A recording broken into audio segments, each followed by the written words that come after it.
اے پیغمبر، میری طرف سے لوگوں کو کہہ دو کہ اے میرے بندو، جنہوں نے اپنی جانوں پر زیادتی کی ہے، اللہ کی رحمت سے نا امید نہ ہونا۔ اللہ تو سب گناہوں کو بخش دیتا ہے، بے شک وہی تو ہے بڑا بخشنے والا، بڑا مہربان۔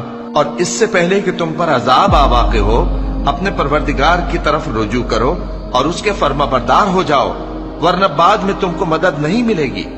اور اس سے پہلے کہ تم پر ناگہاں عذاب آ جائے اور تم کو خبر بھی نہ ہو، اس نہایت اچھی کتاب کی جو تمہارے پروردگار کی طرف سے تمہاری جانب نازل ہوئی ہے پیروی کرو۔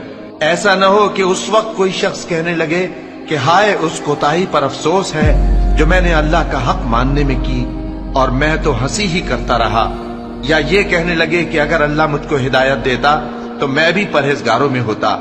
یا جب عذاب دیکھ لے تو کہنے لگے کہ اگر مجھے پھر ایک دفعہ دنیا میں جانا ہو تو میں نیکوکاروں میں ہو جاؤں۔